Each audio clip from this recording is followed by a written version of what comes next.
plaise au tribunal des séants de dire établi en fait comme en droit l'infraction de coups et blessures volontaires mise à charge du sous-commissaire Kalenga Chantal.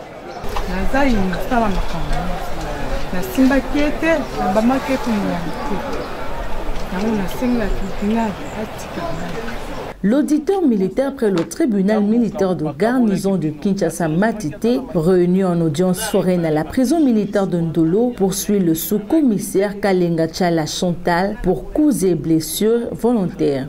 Les faits remontent au 20 novembre 2023. Selon l'organe poursuivant, la prévenue Kalenga Chantal serait poursuivie pour avoir administré de coups à l'aide d'une bouteille à sa voisine, Ramazani Nadine, en interrompant ses activités et cela sans motif valable. Le ministère public affirme que la victime aurait perdu l'une de ses dents suite au coup de la prévenue. À l'audience du jour, le ministère public dans son réquisitoire sollicite du tribunal de condamner la prévenue à 5 ans de servitude pénale principale pour causes et blessures volontaires et au paiement de 1 million de francs congolais à titre d'amende.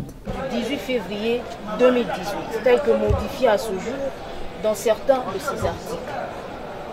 Vu le code judiciaire militaire dans certains de ces articles, vu le code pénal ordinaire livre 2, par décret du 30 juin 1940, tel que modifié à ce jour, spécialement en ses articles 46 et 47.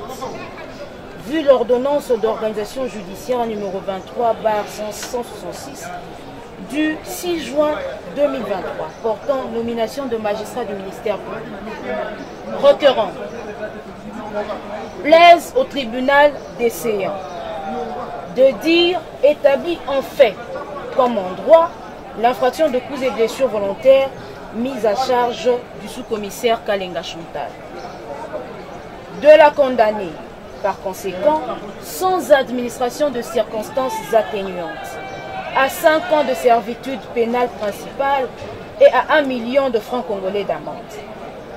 De la condamner aux frais d'instance qui seront tarifiés par le greffier et voir toutes les conséquences en cas de non-paiement de ces frais.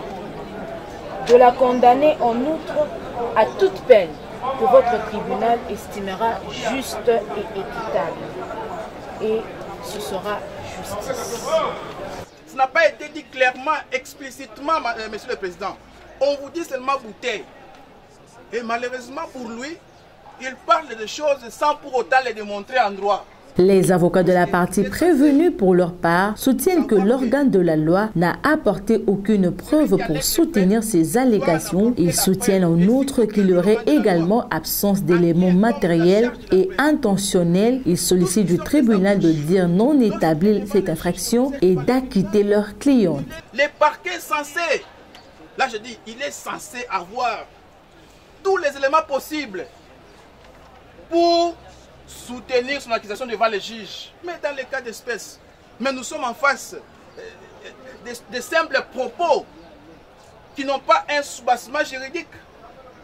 Des simples paroles, comme si nous étions dans une église quelconque, dans mon église, où on vous prêche la parole de l'évangile et vous, les fidèles, vous ne faites que gober. Alléluia, amen. Bon, je comprends parfois dans notre système judiciaire congolais, quand le ministère public parle, bon, et surtout nous sommes pendant la plaidoirie, il a donné son réquisitoire. Mais on ne lui a pas posé la question de savoir est-ce que tout ce que vous dites là, vous les avez apportés en droit par devers nous les juges. Vous allez constater. Il vous dit que notre cliente avait prémédité. Elle a prémédité où vous, ici devant le tribunal, vous avez suivi ou vous avez un élément sur base lequel vous pouvez vous baser pour dire que non, voilà, parce qu'elle a fait une référence d'une date, une certaine date du 22, je crois, que non, notre client s'était rendu dans la maison d'une certaine Mouchingi, là où elle aurait proféré, là où elle aurait prémédité. Monsieur le Président, ça ce sont des simples propos apportés injustement, malencontreusement par le ministère puis devant les juges. Est-ce que vous allez faire foi à ça? Non, nous disons non. Je dirais qu'il est vraiment superfétatoire de parler de l'élément moral dès lors que l'élément matériel n'est pas établi. Parce que notre client, elle n'a jamais exprimé l'intention quelconque pour causer préjudice à la prétendue victime.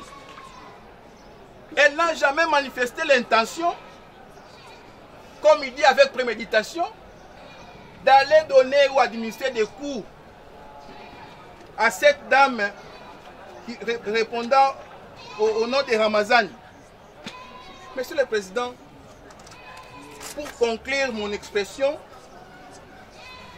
au regard des éléments de l'infraction qui vous ont été saisis injustement par le ministère public, lorsque vous allez vous retirer, vous direz non établi en fait comme en droit, cette prétendue incrimination mise injustement à sa charge, faute d'éléments matériels, faute d'éléments intentionnels. En conséquence, Monsieur le Président, vous allez prononcer, même aujourd'hui même, l'acquittement de notre cliente. Vous n'allez pas hésiter ou de tergiverser pour prononcer son acquittement. Parce que les faits pour lesquels ils sont par devers vous ne sont pas établis. En fait, tout comme en droit. Les tribunaux passent ensuite la parole à la prévenue pour son dernier mot. La prévenue clame son innocence et sollicite son acquittement.